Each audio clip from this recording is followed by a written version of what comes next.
Hey, yeah. I need someone to be patient with me. Someone to get money when I take it from me. They don't even need to be as famous as me. I don't think I meet them at the places I be, but deep down I think about you all day, mommy. I know I'm a pit bull, but darling, mommy, I just wanna take you on a holiday, mommy. Say what's on your mind, I'ma call away, mommy. Come and rescue me. Take me out the club, take me out the trap, take me off the market, take me off the map. I'm tryna hit the group chat and tell them it's a come and rescue me. Take me out the club, take me out the trap, take me off the market, take me off the map. I'm tryna hit the group chat and tell them it's all rap. I didn't come this far just to come this far and not be happy. Okay. Remember that. You didn't come this far just to come this far. Yep. I saw it on the internet. I don't really know how to confess my love. Really seem like I wanna test my love for you. Don't know how to express my love. That's why I'm American Express my love for you. I need you, yeah, I really do. Tell me what to do. Tell me what to do. Tell me what to do. All I know is hit the mall and see what damage I could do. Okay. I give you the world, but there's other planets too. Where I need someone to be patient with me. Someone to get money when I take it from me. They don't even need to be as famous as me. I don't think I meet them at the places I be, but deep down I think about you all day, mommy. I know I'm a pit bull, but darling, mommy, I just wanna take you on a holiday, mommy. Say what's on your mind, I'ma call away, mommy. Come and rescue me. Take me out the club, take me out the trap, take me off the market, take me off the map. I'm tryna hit the group chat and tell them it's a come and rescue me. Take me out the club, take me out the trap, take me off the market, take me off the map. I'm tryna hit the group chat and tell them it's all rap.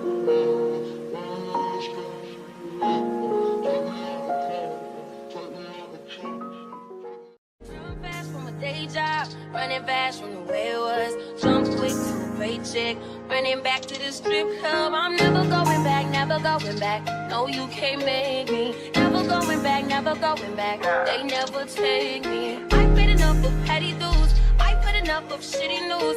I had a thing for dirty shoes since I was 10. Love dirty men are like, ooh, better day than cash today.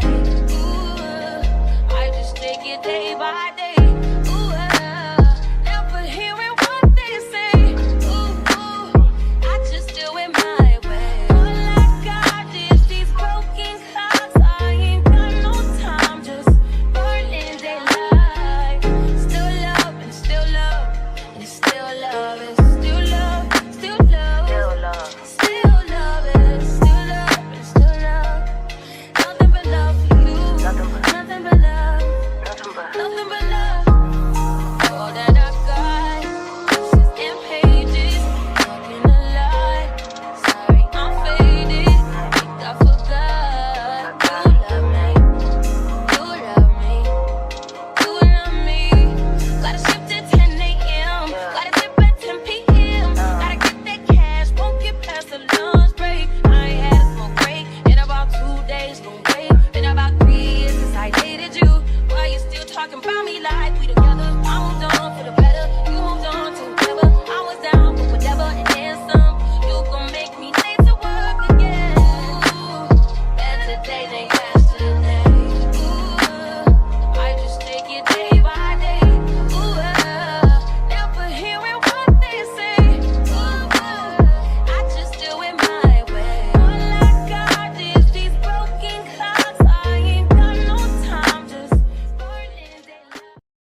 Yo, y'all couldn't hear me for a minute because my mic wasn't plugged in, but everything should be good right now.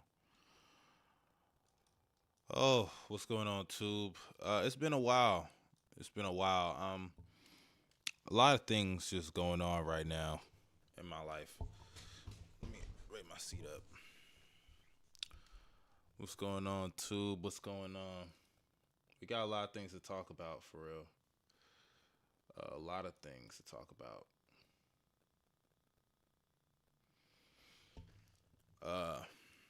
What's going on, chat? So many things have happened in the league. But so many things also have happened in my personals that have prevented me from doing some streams and some videos because there was a lot of news that dropped, not only since I last uploaded, but even since I last been on socials. I've been on socials for the last couple of days.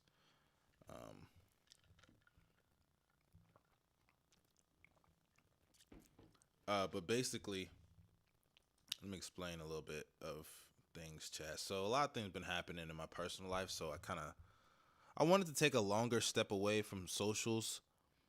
But after, convos with people and, just talking to family and friends in general, people in general, I just decided to put more effort towards this. And I do have a certain goal in mind of something big I want to do later this year. So that factored in as well. But, like I said, it's been a rough couple of months lately. And something big happened a couple of days ago that I really don't want to get into. But, I still appreciate y'all's support. I appreciate everyone who's supported me. And yeah, let's just have a good stream, man. Let's talk about some hoops because a lot of things been happening in the league. And I'm sorry if I don't sound as energetic as I usually do. I probably will as I keep going and talking about the topics that I got planned out.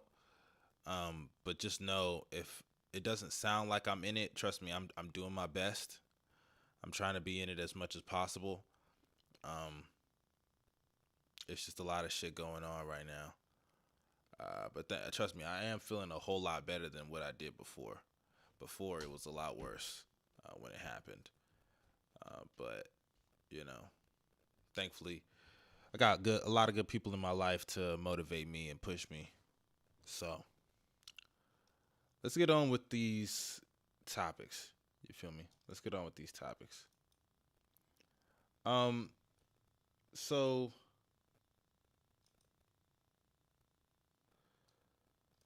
big news yesterday. The Golden State Warriors are out the play-in. They are 17-20, and they're getting their ass beat.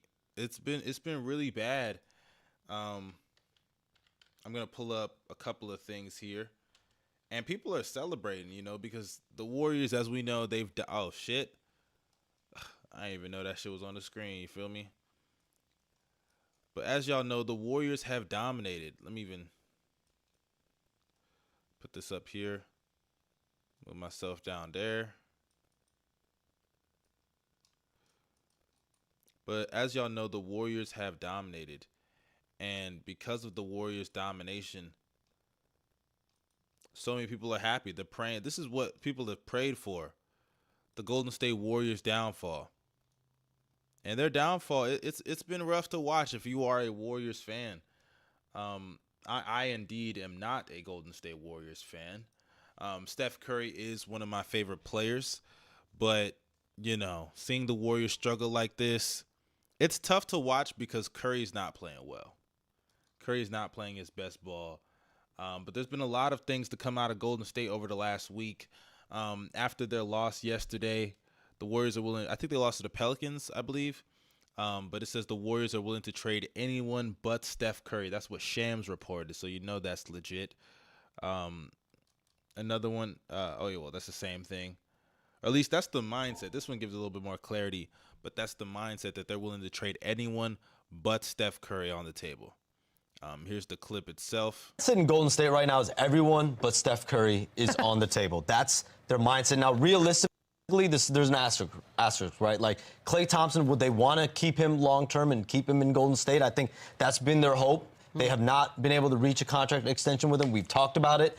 And Draymond Green just got back from an extension. Those have been their three core guys in the front office. They're big fans of Jonathan Kuminga, big fans of Brandon Podziemski. They're going to say they're big fans of Kuminga. I'm sure they do like Pods. Pods has been good for them this year, but they're going to say anything they can about Kuminga. They're not going to try to lower his trade value. It's already low. They're not going to get, like, at most we're talking about maybe a couple seconds and, like, a decent role player. But even then, you're going to have to throw in more than Kuminga for that to work. It's been rough for the Warriors this year, and like I said, plenty of people are eating this up. But as you can see, let me find the clip. Here it is right here. You got Steph Curry on the bench while they got blown out by the Pelicans. This is in the third quarter. This isn't even in the fourth. Look at my bro. So Wiggins picks up the foul. You see Steph Curry's reaction to it. Yeah, but having said that, I don't think he had a choice. So Curry's face alone, it just goes to show that nigga is fed up. He's tired. And that's no excuse, because I'm going to pull up the Warriors numbers this season and just what they've done as a whole, as a team.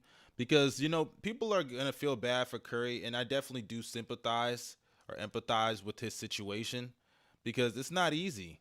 It's not easy to go out there with this roster that is so dysfunctional. The coaches, like Curry has already come out and admit that the coach needs to do better with Kuminga's minutes. Kuminga should be getting more minutes. So if the players themselves are admitting that the coach could do a better job putting certain players on the team in a better position to succeed, then I think it's fairly obvious that Steve Kerr has lost somewhat of the locker room. I don't think that he has lost the locker room as a whole, but their faith in him definitely is not the same as recent years. If you're willing to challenge your coach like that. Now, Steve Kerr is a very open guy. He might be at the point in his career where he just is fine with his players saying whatever they want to say. But at the end of the day, he still shouldn't have said that. Like on a normal team, you don't really challenge your coach like that. But they did that because they just feel like it's the right thing to say, especially with how he's been feeling, Kuminga's been feeling this year. But here is Steph Curry's numbers this season. And I want to purposely do after the Minnesota Timberwolves game so you guys can see I'm not bullshitting when I bring up this analogy. So last game against the Pelicans, like I said, they got clobbered, 141 to 105. Zion, nobody even went crazy for the Pelicans. It's that they all cooked them collectively. Zion 19 on 12 shots. CJ had 14 but 8 assists. Herb Jones gave you 12 points and knocked down 4 out of his 7 threes. Ingram didn't even play that crazy. 13 points. Mind you, nobody played over 29 minutes. Zion's the most with 29, 42. And other than him, 26, 23, 22, 21, 24, 22, 21, 18, 13. Like, it was just a collective ass beating. Valanciunas, I guess, statistically had the best night. 21 points, 9 rebounds, 2 steals, a block. Trey Murphy pitched in with 16 points, knocked down 4 of his 11 threes, 46% from the field. You got Dyson Daniels giving you some buckets. You know it's bad when Dyson Daniels is scoring. Like, this was a rough game. Jordan Hawkins, Najee Marshall. This was rough.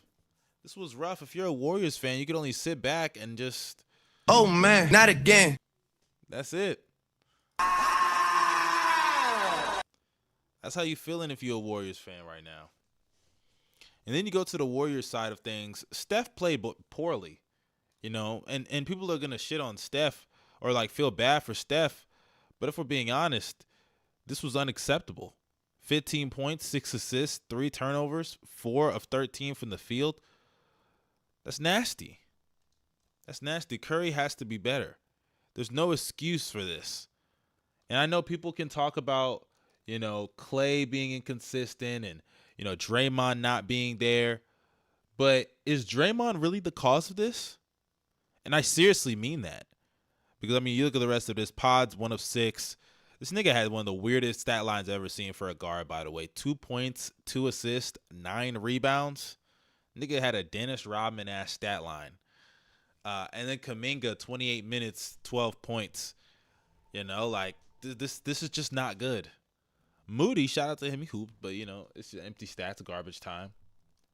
But, yeah, this is not good. But if you look at Curry, and nobody wants to talk about it, but I'll say it. Ever since the Minnesota game that he missed where Draymond got himself purposely suspended, let's be real, he didn't want to play without Steph. Look at this. I'm letting this load first.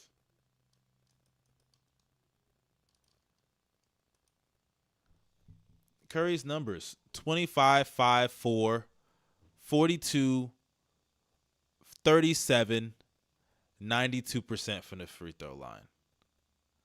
It's nasty. This is C.J. McCollum-ass stats. These are C.J. McCollum-ass numbers. It's very bad, bro. Like Curry should be better than this. He should be better than this. This is unacceptable from a player that coming into the season, some people held in regard of a top 3 player in the league. This nigga Gobel said since the Suns game. Gobels wants me to exclude the 32-point game so he can say the numbers look fairly the same, Gobels. What are we talking about? The numbers are the same. You mean since this Suns game? Okay, yeah, Gobels is such a hater. 23-5. Okay, because 41%. This nigga Gobels is actually such a hater. He's such a hater. Oh my God. But these are some CJ McCollum ass stats. These are definitely some CJ McCollum numbers. God. And since the Portland game, if you want to shorten it, 21, 5, and 3, 37, 31. You know, Curry goes through these slumps. And, you know, it happens a lot more since, like, what is it, 2019, 2020? Since that hand injury, Curry's had a lot of these slumps. I won't lie. Remember when, like, they had the report that come out and it said that Curry, like, had an eyesight issue? That's so crazy to think about, right? Because he's actually been shooting worse since he got the eyesight shit. That's so wild. But the thing is, this is ever since the Draymond game, and he's been playing like this. If you go to before, Curry was killing it. 31, 5, and 4. 49, 45, 93 shooting splits. This is before Draymond's suspension. And in those 11 games, I believe the Warriors were, 6 and 5, 6 and 4. Yeah, there you go. 6 and 5. You feel me? So there is no excuse for Curry to play this bad just because Draymond's out. I get it. Draymond, and this is why I say people just kind of underrate Draymond's value to the team. When he was playing, they were an above 500 team. Without him, they've been well below 500. And when you have Draymond on the court, not only is his screen setting very good for guys like Curry and Clay, but his DHOs, the short roll actions, the off-ball actions, on-ball, all that stuff, it helps especially a guy like Steph Curry, who his on-ball creation really isn't what it used to be. It isn't what it used to be. He doesn't have that burst. I just saw Steph Curry last month on a Luka ISO. Couldn't get by him. And he had to settle for a contested mid-range fadeaway. Curry has not been what he is supposed to be for this team. And anyone who denies that, you're making excuses. And it's okay to hold him accountable.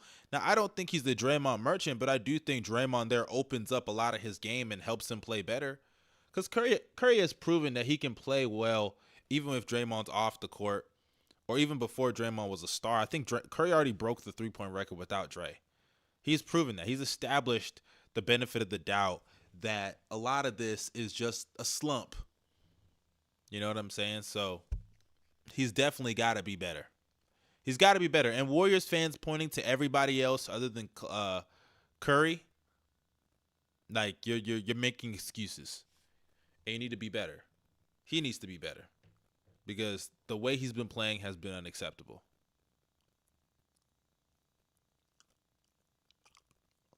Someone said he just took a bad shot. That possession, he definitely could have got past Luka. Do I have to show the possession? Let's show the possession since niggas think I'm just trolling.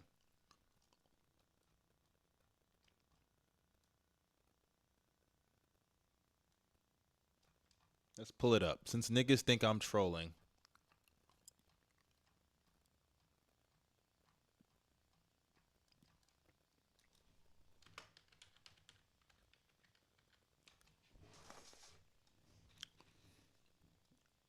I'm trying to find the clip. Because niggas just think I'm playing when I say certain shit.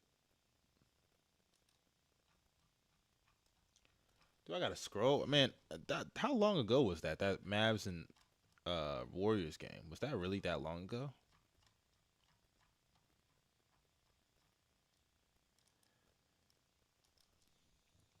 Either way, bro. Those who saw the clip, you know. Curry has not had the same burst. He doesn't get to the rim as often. And let's even pull up because I don't think people understand just how bad his rim attempts have been this season. Let's pull up Curry's shots at the rim. His rim pressure, it has not been great.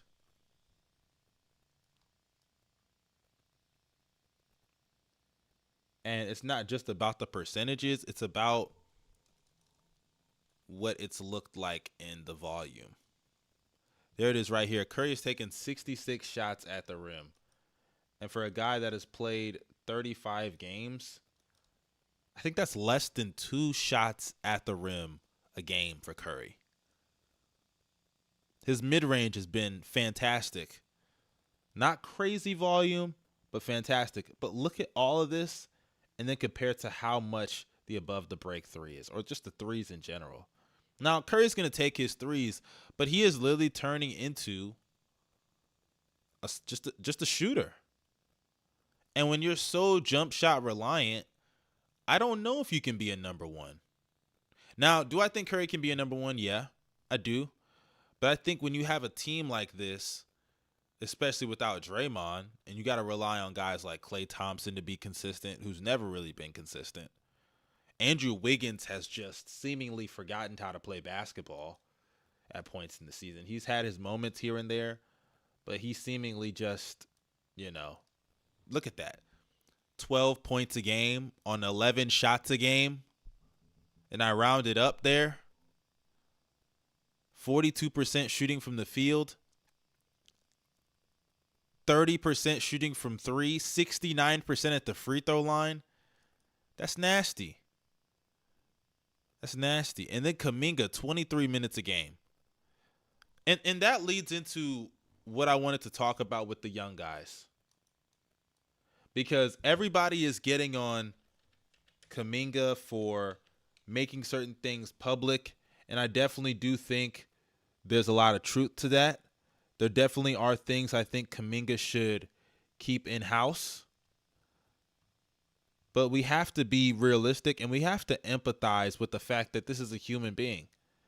This is a guy that his issues with his minutes are very valid. They're very fucking valid. But let me pull up the clip.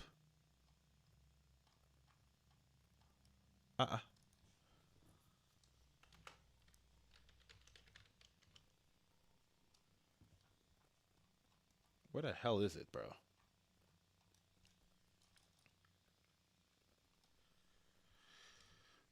Let me pull it up. Give me a second, y'all.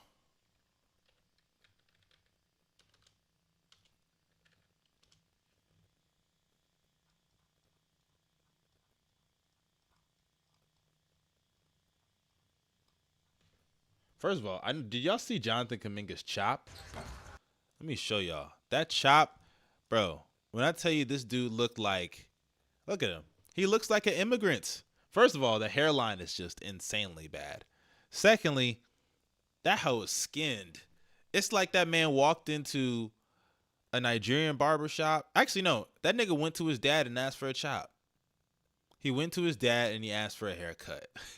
Because that shop is crazy. It's crazy.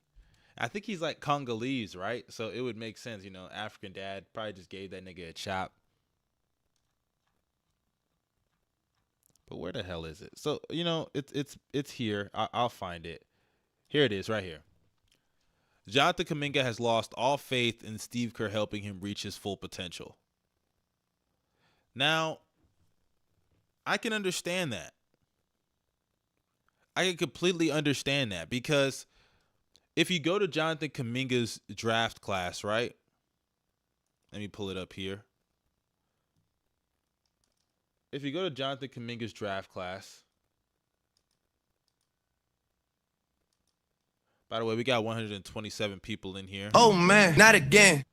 Y'all go and drop some likes, subscribe to the channel, and press that bell for post notifications. If you have a super chat, feel free to drop them down there.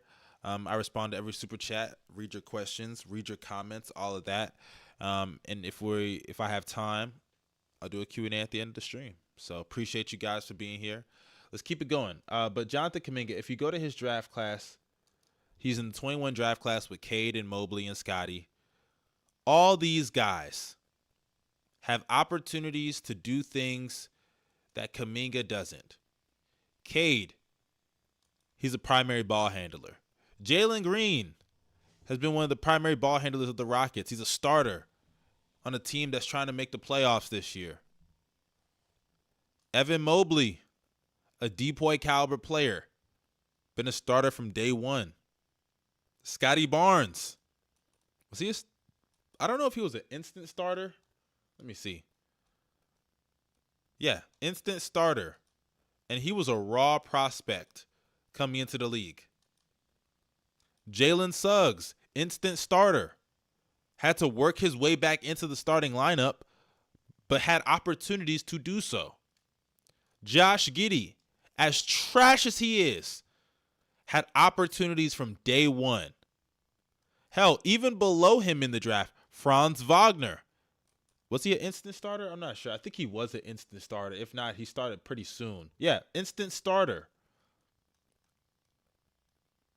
Davion Mitchell. I don't know if he was an instant starter. He may count off the bench. That's the guy who really probably never should have even been drafted to the Kings. But my point is, look at all the guys drafted ahead of him and even right below him. Hell, even a guy like, what's his name? Sengun, who got opportunities. Granted, it was rough, but he got them. Trey Murphy got opportunities. Like, what are we doing here? Jalen Johnson this year getting an opportunity. Quentin Grimes is probably getting the opposite of an opportunity in New York. But my point is, all these guys have been able to show what they can do. Even Quentin Grimes. All these guys have been put in positions to, whether they failed or haven't, whatever your opinion on them is, they've been given opportunities to prove what they can do and develop. And Kuminga, when he came into the league, was a raw prospect. He had size, length, and potential, but he needed to be developed. And to develop with the flaws that he had and as raw as he was coming into the league, he needed playing time. And he was not given those playing time. He wasn't given minutes. Hell, after being like a solid rotational piece in his rookie year, in the playoffs, he averaged 8 minutes a game. And, you know, it wasn't that big of a deal because, hey, they're trying to win a championship, and they did win. So obviously giving him the minutes they gave him worked out in the end. But then you move on to the next season, and there are points in the season earlier on, 13 minutes, 7 minutes. This is the beginning of the season. They let go of guys like Otto Porter and Gary Payton, and he's still getting some DMPs. 2 minutes against the fucking Hornets. A loss against the Pistons, 19 fucking minutes, then back-to-back DNPs. This game, he didn't even dress. It's frustrating. It is frustrating, and I can understand it. Then you move on to this year, And what happens to start off the year? He's getting better minutes, 20, 25, 18, inactive. I don't know if he was hurt or whatever. 17, 21, 19, 18, 18. A 3-game stretch of not 20 minutes played. Meanwhile, if you go to some of these games, let's go to the Cleveland game. Who's got more minutes than him? He's watching niggas like Chris Paul go out there and 2 of 10 from the fucking field. He has to go out there and watch Klay Thompson in 31 minutes shoot 5 of 14 from the fucking field. He has to go out there and watch Wiggins stink it up basically all season. I was going to say for the first month, but he's been stinking it up all year. So if I'm Kuminga, I am going to feel some type of way. I would lose faith also in my coach. He doesn't believe in me. And meanwhile, this is to start the season. Pods was not getting heavy minutes. He grinded his way, and that's a credit to Pods. But hasn't Kuminga earned some level of respect in these lineups? In that stretch that he's not even getting consistently 20 minutes a night, he was giving you solid. Well, actually, the efficiency is terrible. Holy shit. But that's not the point. The point is, these issues that you're seeing right here would have been things that could have been fixed if he got opportunities to fix them, to better his game, perfect his craft. And he never got those opportunities. Never did. Then later on, if you look at what he's been doing lately in the season, since early December, 15 points a game, 5 rebounds, 55% from the field. He's been playing solid basketball. He has. He's been hooping. You need to give him some opportunities, man. Give him some real opportunities. For real. And it's not just him, by the way, because I seen the report that Moses Moody is also unhappy.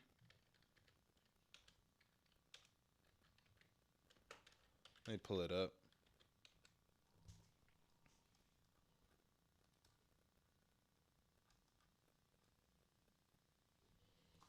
First of all, I just seen a trade idea. Y'all let me know what y'all think about this fucking shit here. I don't know who really wins this. The Warriors received DeJounte Murray, DeAndre Hunter. Hawks received Moses Moody, Chris Paul, Corey Joseph, a first-round pick, and 2 seconds. I'm not going to lie to you. Moody in a first, low-key, is that too much for DeJounte? I don't think people understand DeJounte doesn't move the needle that much. But I will say, I don't hate getting DeAndre Hunter if I'm the Golden State Warriors. I'll say that. That's a solid player that I think could fit in the system.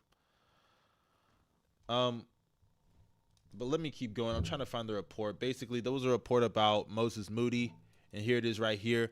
Moody's camp is frustrated with his role in Golden State. The people around Moses are frustrated with his lack of a role and consistency.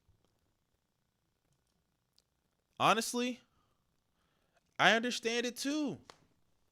When you're a player on the Golden State Warriors, and let me enlarge so I can get that short clip. It isn't a coincidence that all the young dudes on the Warriors did not pan out for them long term. Because I think it's fair to say that Kuminga and Moody will probably be dealt at points in the season. But it's not a coincidence that all these guys did not pan out. Because when you look at how the Golden State Warriors play, this is a team that high motion offense. You have to make quick split decisions. Defensively, you got to be very switchable. Obviously, floor spacing is important. And not everybody fits that bill, especially when they're trying to develop as a young guy on a team that you're not going to get those consistent touches. Because what I think, for example, look at the one that's panned out the best for them, Jordan Poole. Jordan Poole had the luxury of being on a really bad team in his first year. And in his second year, they were also not a great team. They were a mediocre team, to say the least, right? They were, I believe, the 8th seed in the West. The point of me saying that is, at the end of the day, those 2 years helped Jordan Poole. It gave him touches. It gave him opportunities to grow, perfect some of his game. smoothing out the edges of his craft as a scorer, as a player in general. Obviously, you would have hoped for him to be a better defender, but that's here nor there. Point is, though, guys like Kuminga, Moody, they could have used that. They could have used that for their career, and that's why it is good for young players, not all the time, but a lot of times to go to these bad teams where they're forced to give them the ball and develop to a certain degree. Somebody said, bro, why don't you make a video tearing down non-black players? What? What are you talking about, pal? Whatever. Bottom line is, yeah, the Warriors, at the end of the day, I look at what's going on with them and I just shake my head because for a team that had literally a pile of gold in what they got from that Andrew Wiggins trade, to have it result to Moody, Kuminga, and realistically, you had Franz Wagner right after Kuminga. And I can't even say with certainty that Franz would have been the player he is now if it wasn't for, if he was drafted by the Golden State Warriors, because just how they run their team. I don't know, man. It's a rough situation. It's a rough situation. It very much is. Who is this guy?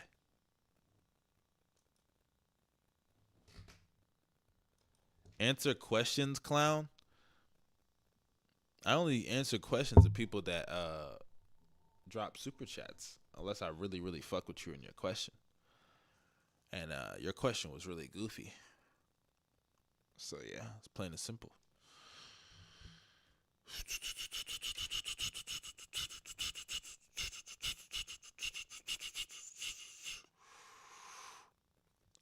But yeah, with Draymond Green back, I'll also say this. I do think they're going to play better. I do think they're going to probably make the play-in, at bare minimum play-in. I don't see them missing the playoffs, or at least the play-in. I think Draymond's going to come back. Curry's going to have his little February, March run that he always has. And then people are going to say, is he really the MVP? When in reality, he's not. And then they're going to go into the postseason and lose in the first or second round. That's just how I see it.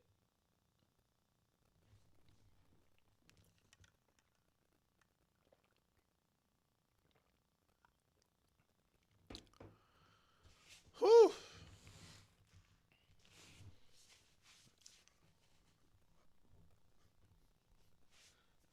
Deep breath. All right, man. Let's move on to another topic. Kawhi Leonard. Actually, no. Before we get to Kawhi, let's talk about KD. KD basically shut down all the little rumors about people saying he's running from the grind again. He shut him down. He shut it down. Shut it down. Here's the report right here. Kevin Durant refutes reports of frustration with Suns. I don't want to get traded. Those are his words. And we'll read the article. Los Angeles, KD seen the rumors that he is unhappy in Phoenix and they are upsetting him. KD believes in other people's words have been misconstrued as his own, including an ESPN report on Christmas Day. Let me move this. That stated people around the Suns organization were feeling Durant's frustration because of Bradley Beal missing games and an underwhelming supporting cast. After the Suns lost to the LA Clippers on Monday night at Crypto Arena, Durant spoke exclusively with Fox Sports. Let's go to the quote.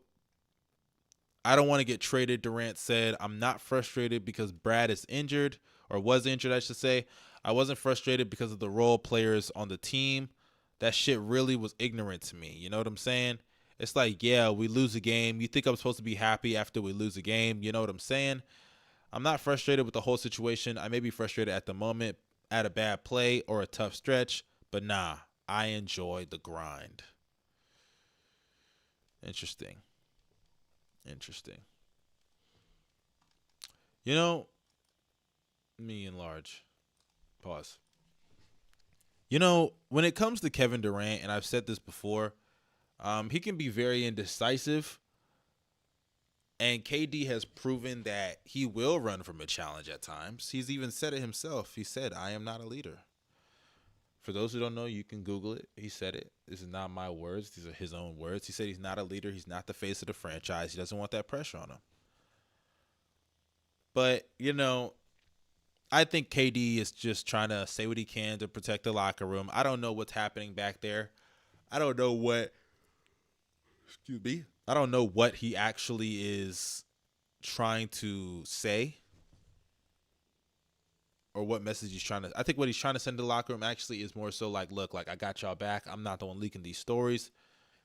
Honestly, it's hard to really trust anything KD says. KD has gone back on a lot of things he said before. But we'll see how things go with the whole not running from the grind stuff. I mean, we've seen KD do this before. We've seen this story before. This song and dance. It's common for a guy like KD. Let's talk about Jalen Green. That nigga is so garbage. I'll be telling y'all, and I'm going to pull it up because I don't think niggas really understand how much trouble he's now in. Buddy, get ready to learn the Chinese national anthem.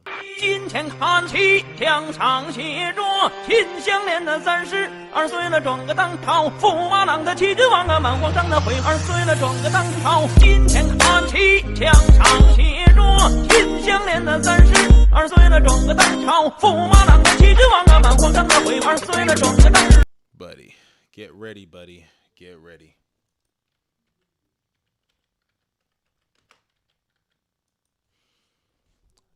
Here it is right here. So it's crazy, right? Rockets fans always love to tell me that I was that I was wrong.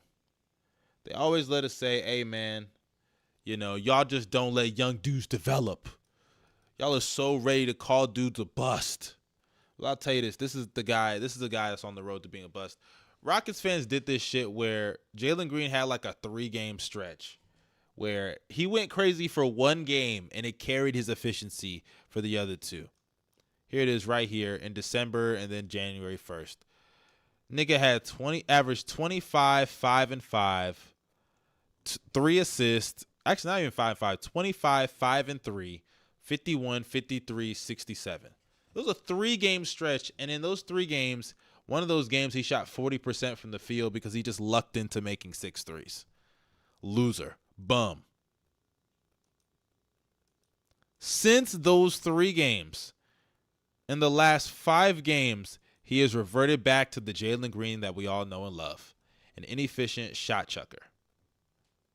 16 points a game, 5 rebounds, 4 assists, 37% from the field, 31% from 3. That's what Jalen Green has reverted back to. Y'all already know the deal. Y'all know where Jalen Green is going.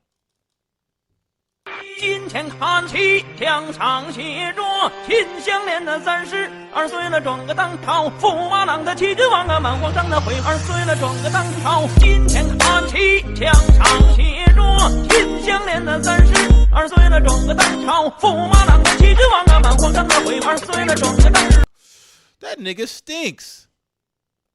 That nigga stinks. A bad NBA player. What does Jalen Green do, Rockets fans? Tell me, what does he do? What does he do?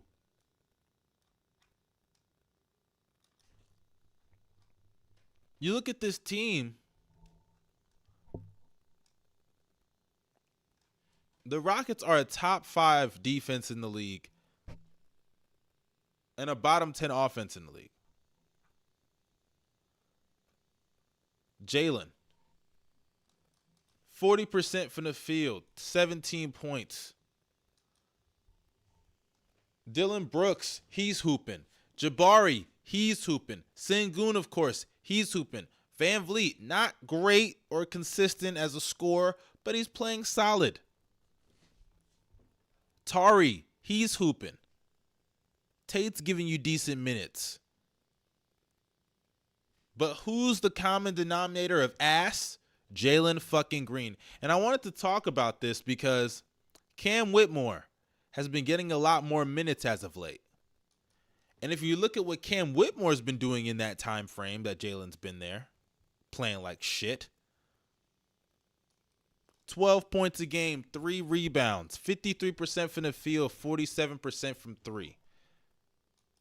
If you watch these games, Cam's getting to the rim. He's very crafty. He has some tunnel vision issues that I definitely think should be worked out. But at the end of the day, he's hooping. He's balling. And I really think, let me enlarge myself so I can get that short clip if I got to.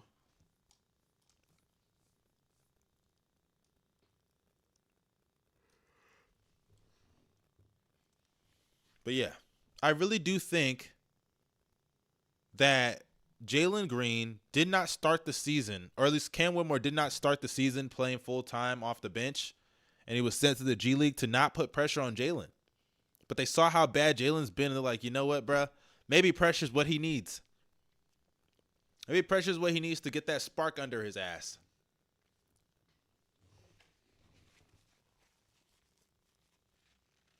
Man, I had a little water in my...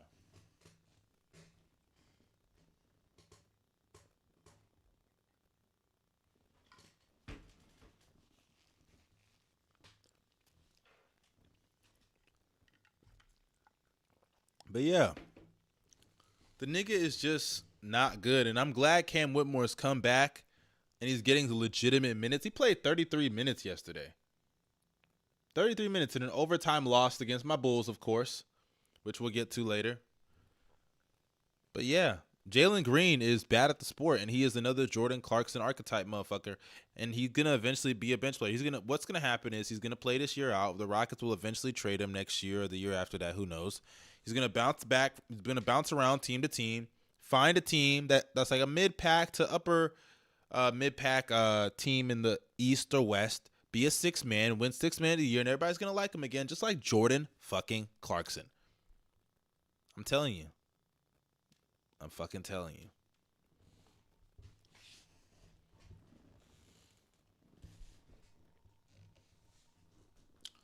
But let's talk about Kawhi Leonard.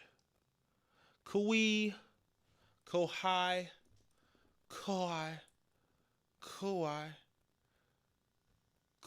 Leonard.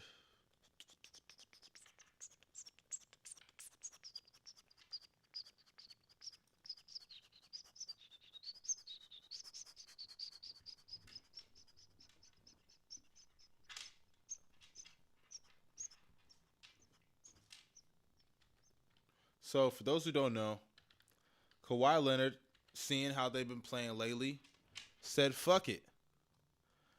I'm going to hit this extension. I'm going to hit that extension. And he did it. Kawhi Leonard has extended his contract with the Los Angeles Clippers.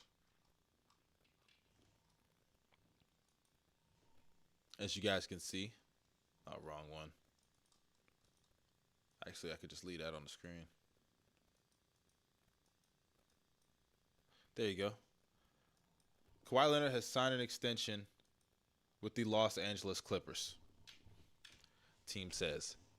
I'm not shocked. Oh, is that a spot? Oh, yeah. Yeah. I don't know how long the deal is. I don't know if it's been reported or not. Y'all correct me in the comments. Y'all let me know if it has or hasn't. But I'm happy about this. I'm happy that Kawhi is going to stay. After what he's done, not with the Clippers per se, but even to them, with not only his health, but also just how he put their feet to the fire and made them trade for Paul George. And then obviously what happened in the bubble is what happened in the bubble because of him. But you wanted to be there, and they gave up a lot to have you. And you leaving would screw a lot of those plans up. And you said you want to be in LA. So I'm glad that he's actually committing there and he wants to win a championship there. It's good for the Clippers, who've been playing really good basketball as of late.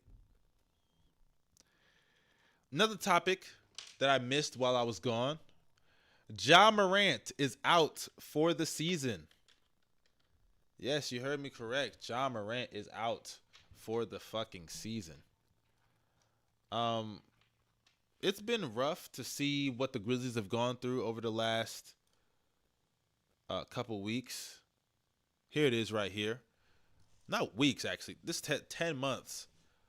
Marcus Smart out 6 weeks with a finger injury. Marcus Smart out 6 weeks. Fuck, I can't speak. Marcus Smart out 6 weeks with a finger injury. Brandon Clark tore his Achilles and is out for the season. Steven Adams, season-ending knee surgery. Ja Morant started off the year suspended for 25 games. And last but certainly not least, he has ended his season with a labrum surgery.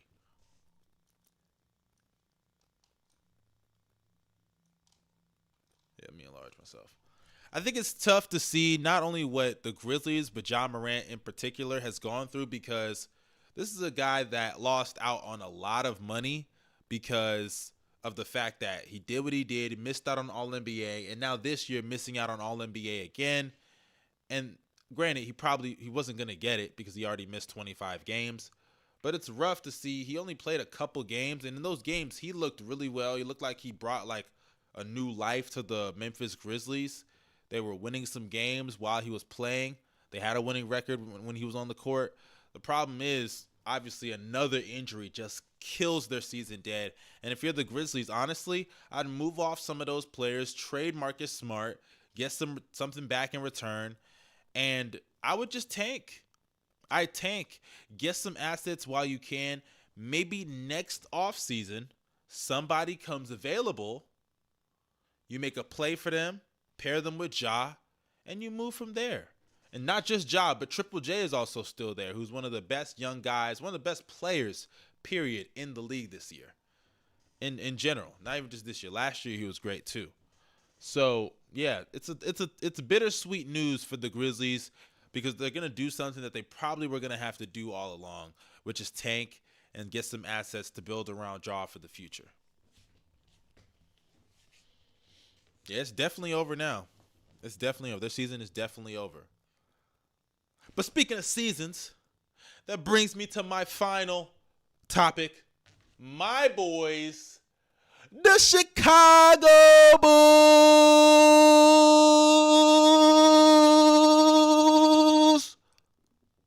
Have you been seeing my boys in Chicago? Oh man, not again. Have you been seeing my boys in Chicago? Sway.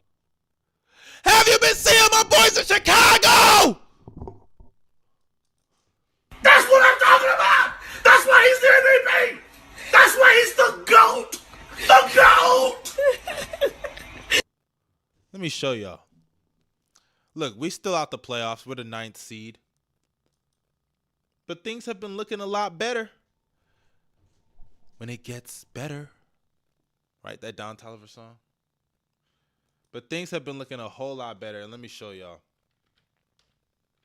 If you're a Bulls fan, I think you should love what you've been seeing over the last month or so, month and a half. As I said, over the last month and a half, let me count this up. Over the last 20 games, we're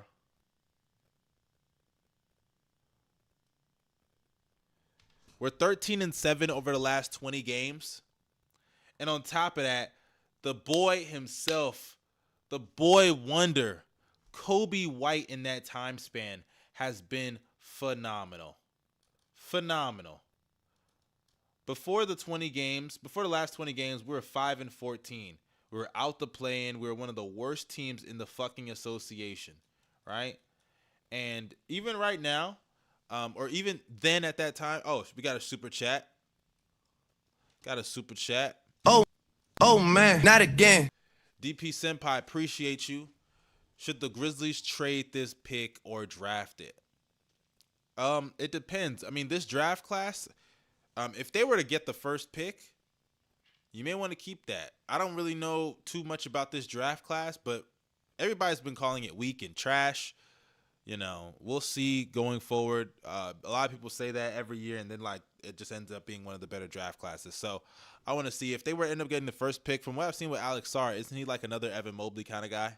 Y'all correct me if I'm wrong. I don't know too much about this draft, but from the tape I've seen, he seems like another Evan Mobley. Nice little defensive player, raw offensively, has some upside as a two-way guy. If that's the case, I don't know what you do because you already have Triple J. I don't know if Sarr is a great rebounder. If he is, then go ahead and do it. Go ahead and do it. But yo, let's talk about my Bulls, man. Let's talk about my Bulls. Over the last 20 games, the Chicago Bulls are 13-7. At that time, we were 5-14. It looked like we were dead in the water, not going to make the play-in. And right now, we're the 9th seed in the East. Let me put it on the screen so you guys know I'm not... Oh, wrong one. But let me put it on the screen so you guys know I'm not capping. We're 9th in the East. At the time, at the 20-game mark, before the last 20 games, we were a bottom 10 defense in the league. Since then, we've stepped up defensively. We're 8th in opponents' points per game. We're 14th in defensive rating. We've been a top 10 defense over the last 20 games. Our offense definitely needs a little bit of work. You know, those DeRozan ISOs are killing us at times. But regardless, we're playing well. We're playing good basketball. And it's not just Kobe White. Patrick Williams is playing solid. He's playing solid. He started off the season so bad. And look, Pat Will is still not where he needs to be as a player. But if you look at the last 20 or so games, he's playing decent. He's playing decent. Like I said, he started off really bad. But he's shooting 46% from three. Obviously averaging 12 and 4, a steal, a block, 49% from the field. But his defense has been what's been great. Him and Caruso have been backpacking our defense this year. But it's no surprise. We know what Alex Caruso brings to the table. But we're not here to talk about Caruso.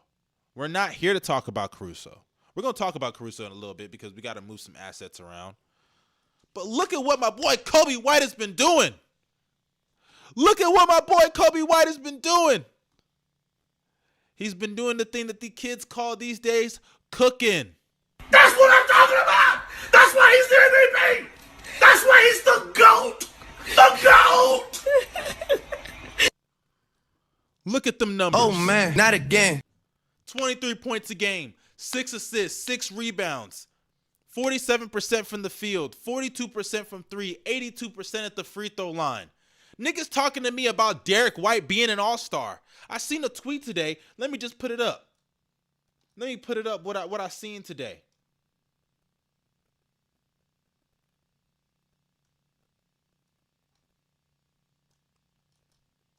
Ladies and gentlemen, I present case study number 1. And obviously I know what the differences are, so don't come at me here. What the hell? Why is it not coming up? Why is it not coming up?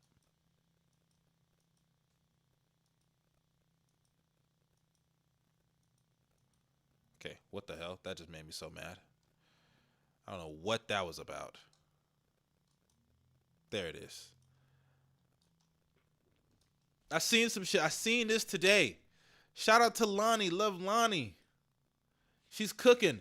If Derek White is an all-star, what does that make Kobe White? Look at the numbers he's putting up over the last couple games. 30, 27, 22, 26, 22, 7, 5, 26, 7, 11, 27, 4, and 8, 33, 6, and 6, 24, 4, and 6. Meanwhile, Derek White, 9, 6, and 6.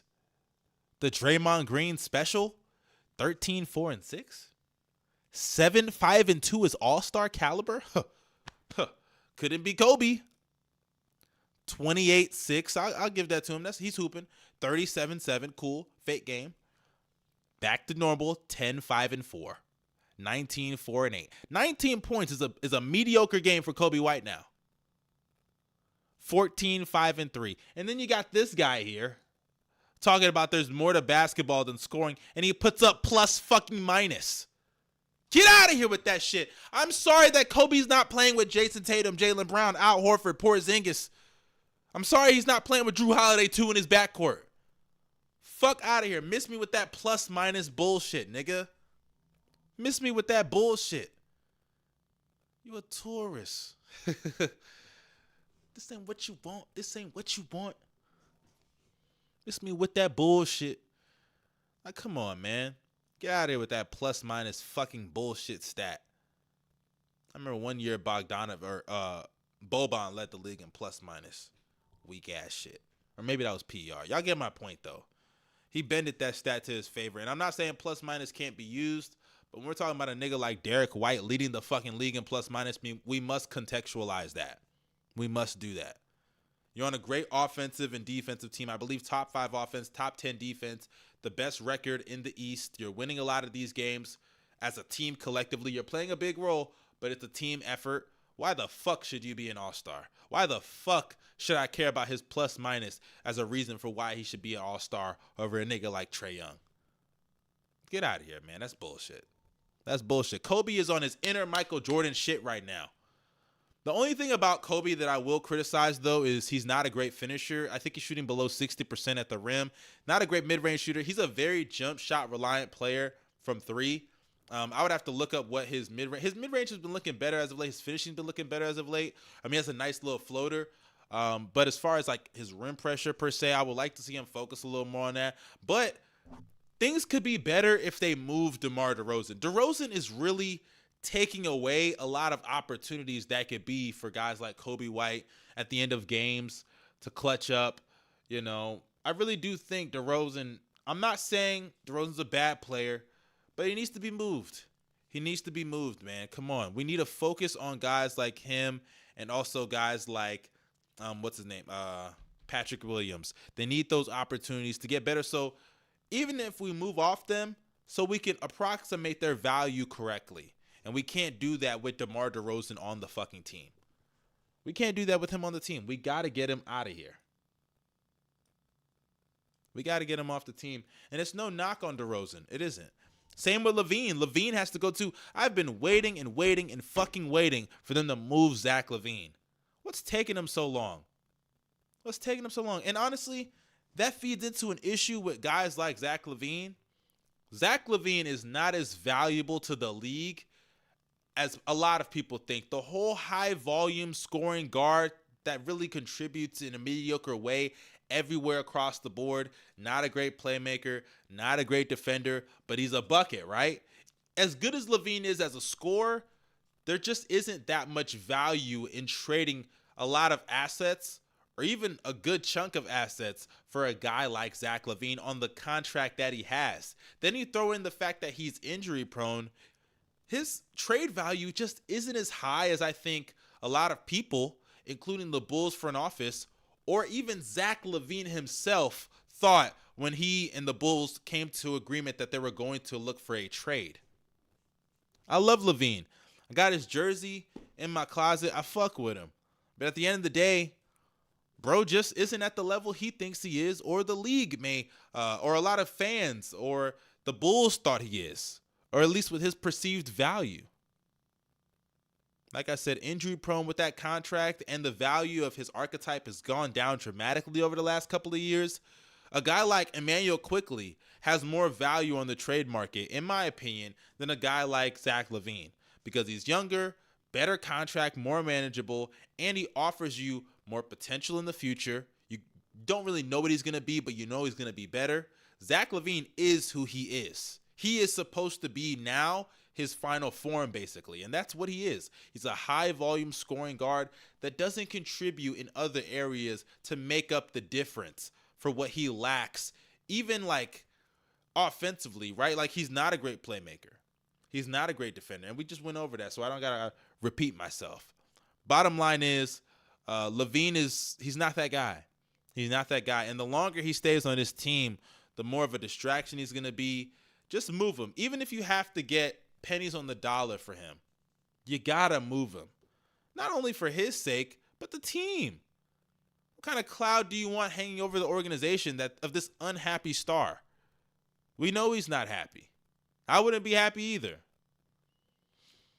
So it's time to move on. It's time to move on, and it's time to let Zach LaVine go.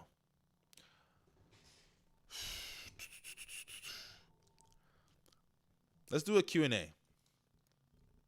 Doing a Q&A. We got 56 likes, 128 people in the building.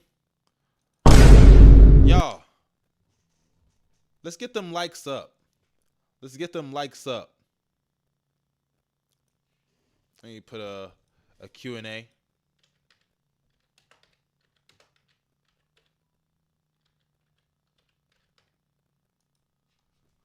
Y'all ask me anything down there. Q&A thing is Q&A poll, questionnaire, whatever you want to call it, is right there. Y'all go ahead and ask me anything y'all want to ask me. For real, for real.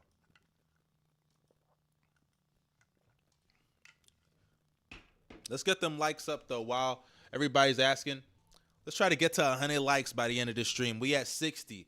Let's raise those likes. Y'all can do better. If we got 127 people in here, there's no excuse why we can't get to 100 likes. There's no excuse. So, guys, do the right thing. Show support to your boy Young Mustard, to a black content creator trying to make it out here in this life. My birthday actually is tomorrow. Fun fact, I forgot to even get to that. My birthday is tomorrow. You know what would be a good birthday present? If you're not subscribed, subscribing, and also liking the stream. Like up the stream. And also, yo, give me some super chats. Give me some super chats. I'll take that as a birthday gift also. For real. First question we got here. Do the Miami Heat need to make a trade? No. I do not think the Heat need to make a trade. And the reason I don't think they need to make a trade is because at the end of the day, this is a team that I still do think can go back to the finals. I think Jaime Jaquez has been really good. I think he's going to contribute in the playoffs for them. They found a way to make lineups with Duncan Robinson and Tyler Hero work defensively. Shout out to fucking Bam Adebayo. And Jimmy Butler, we all know what he can produce come playoff time. I think next offseason, even though I don't see them obviously winning a championship this year, they're probably not even going to go back to the finals. But, hey, like I said, you just never know. I'm never going to count out the Miami Heat. But what I do think they should do is this coming offseason, look out in Cleveland. Because there's a guard out there that's probably going to want out. And it's not obviously Darius Garland. You know who I'm talking about. I'm talking about Donovan Mitchell. That is the guard they should be looking at, or the player in general they should be looking at. If somebody else comes available better that you could get, obviously look towards that player. But I think D. Mitch is somebody that the Heat have probably been eyeing for a minute. And if they can get their hands on that, especially considering you probably will have to move Jaime. There is no problem. You will have to move Jaime. You can move Tyler. You can move Duncan. You got some picks. I think you could definitely make the contracts work. And a trio of D. Mitch, Bam, and Jimmy Butler, that would kill a lot of people's dreams in the Eastern Conference. I'm just gonna leave it right there. Someone said, I know they're the same type of player, but in your opinion, whose contract is worse, Zach LaVine or Tyler Hero? Tyler Hero's is. Tyler Hero's is. I'm not explaining that. Someone said, happy birthday. Appreciate that, my brother. Appreciate that. Like I said, if y'all really want to show some support, you don't have to, but I'd appreciate a super chat. So appreciate that for real. Who do you think we could get for DeRozan and LaVine? Honestly, for DeRozan, I'm not expecting much. The most I would want is a first. I don't think we're going to get anything crazy. This is his last year of his contract, I believe, or he has a player option next year. Let me see. I think this is the last year of his deal. Either that or next year is a player option. Yeah, this is the last year of DeRozan's deal. So he's not really going to give us that much, considering not only who he is as a player, but also, like I said, he's just not, that valuable with the contract. Plain and simple. I don't think we're going to get that much for him. I'm expecting, at best, a late first. At best. And that's considering it would have to be from a team that either has a contending team's first-round pick or a contending team that just doesn't care. And, they want DeMar DeRozan, because I don't really see that happening. So that goes to show you just how little value he really has and how unlikely that's going to be. Final comment, I guess. Trey said, fans need to stop with giving Tatum more help. Y'all already know. Y'all know how I feel about that shit. Tatum has more than enough fucking help. Stop it. Stop the cap. Stop the cap. But hey, I'm going to give y'all about a minute. Throw in some questions if you guys got some questions. If not, I will be wrapping up. So I'll give y'all a minute. Here's another question we got in here. Which idea is better for the Knicks right now? Trade for quality bench players or trade for a superstar? I don't think they could get a superstar. I don't think so. I think what they would have used to get somebody like that would have been Emmanuel Quickley. OG Anunoby, he's solid in the package, but I don't know about that. Like, he can't be your main piece if you're trying to get a super. Especially, what do you define as a superstar? Come on now. Like, what would you define as a superstar? I define a superstar as somebody who could be the best player on a championship team. I don't think there's anything on their roster that could give them that value. Obviously, assuming we're not moving Brunson. Randall, that nigga stinks. I don't care. So, yeah, I don't know. Eli said, wishing you happy early birthday. Appreciate you, my brother. Appreciate you, Eli. Appreciate that for real. Your boy is hitting the Kobe year. How concerned are you about the Bucks? I'm concerned because Damian Lillard is looking like he's washed. On top of that, this is a team that defensively, he has hurt them big time. The loss of Jrue Holiday has hurt them big time. And considering that their point of attack defense was already very suspect without Jrue Holiday before they got Dame, relying on guys like relying on guys like Pat Connaughton come postseason time to defend some of the better guards and wings, relying on guys like Jay Crowder, relying on guys like George Hill, Grayson fucking Allen. Like, that was already a problem. And now you substitute that with Dame, who's one of the worst defenders in the league, regardless of position. Giannis, he's a great defender still.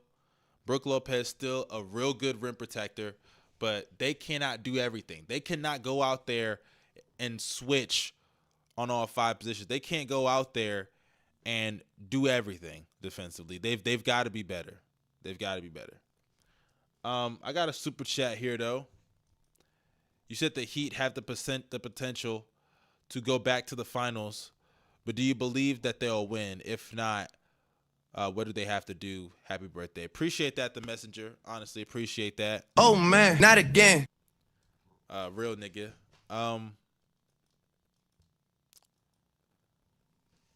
I do think they have the potential, but I don't think they'll win. They don't have a good enough half-court scoring offense. We know what the story is for a team like Miami. What they've faced over the last couple of years has been teams that, at the end of the day, have far better half-court offenses. And down the stretch of these games, Jimmy can't carry the Heat, but so far. We saw against the Nuggets, they sat on his little pump fakes. Aaron Gordon, hands up. Can't move, Jimmy. So when you got your other options being Bam, who actually played solid in the finals in a lot of those games, but Jokic led defense, so whatever. Point is, until they get somebody else that could be a consistent half-court option come postseason time and elevate a guy like Bam, because Bam's a play finisher, not a play creator, I definitely think they're going to still have these issues. And defensively come postseason time, I think it's going to be tougher to hide a guy like Duncan Robinson and Tyler Hero. So, yeah, that's that. But appreciate the super chat, my brother. Appreciate it. But, yeah, I was answering the Bucks. The Bucks, they do concern me. Like I said, their point of attack is an issue. Giannis and Brook can't do everything. They can't. I still think they could be a team to come out the East, but I'm not as definitive on that as I was when that trade initially happened. Where do you want to see Siakam get traded to? Honestly, I don't know. Golden State would be solid, but I just feel like with Siakam, right? And I've talked about this. He has a couple of flaws, and I don't think he's as portable as people may think. He's not a great jump shooter. Defensively, I think he's decent, but he's nothing special. His on-ball creation, I think it's sloppy. Let me just say that. He's shown potential to be good, and I do think the Raptors have kind of been underutilizing him this season. But I'm not really sold on Siakam really anywhere. I would say if I had to pick, I guess Golden State or Atlanta. That's really it. I'm glad the Kings pulled themselves out of that, though. And apparently Siakam wants a max contract. What are we doing here, pal?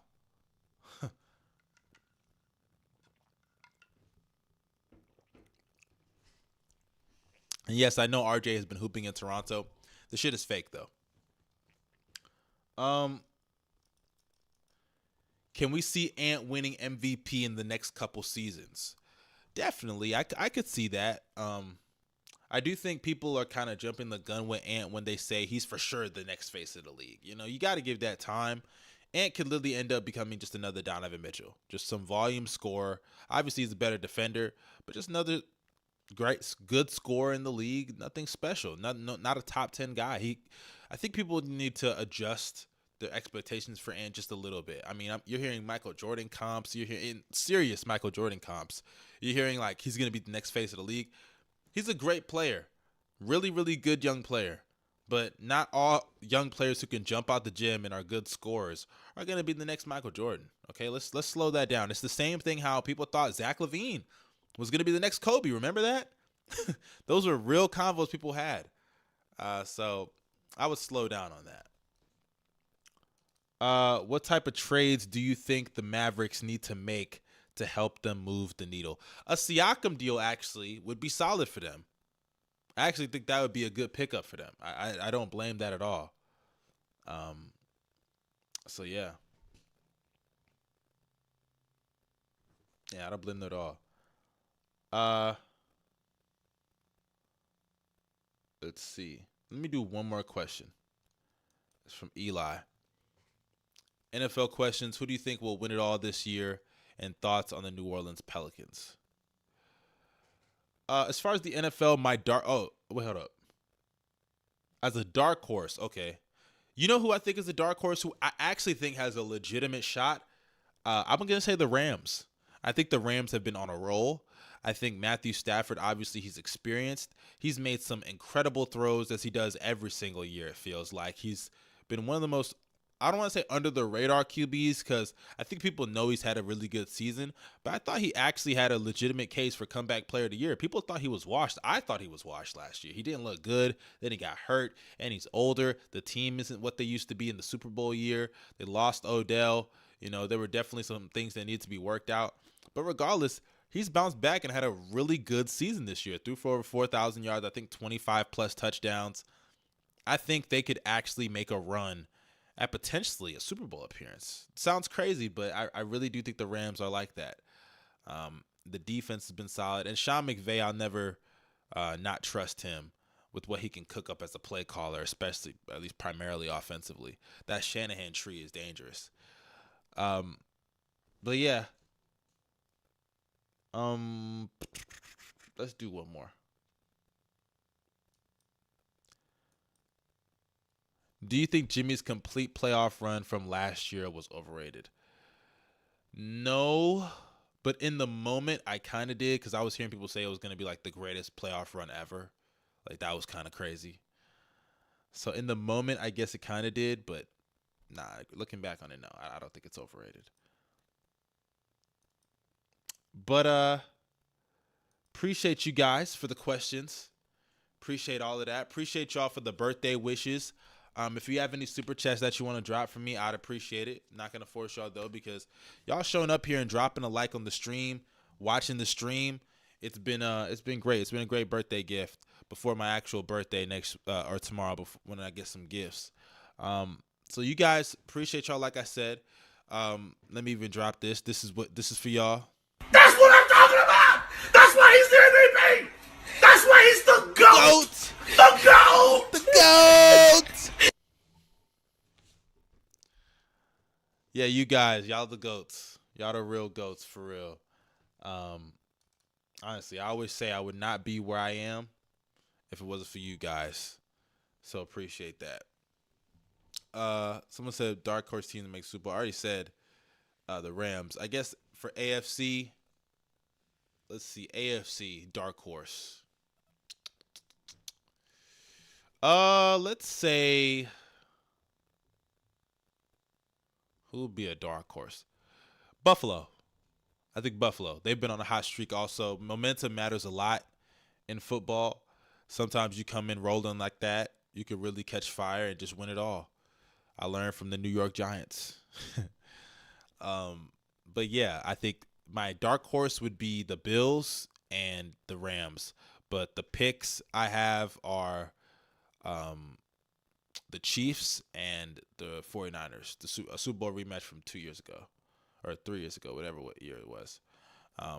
And I really want to see that matchup, honestly. I want to see Mahomes and the Chiefs face the 49ers, this time with an actual solid quarterback, because I know Kyle Shanahan wants that revenge. But you guys stay safe. Y'all have a blessed day. I'm out. Appreciate all you guys for pulling up for real.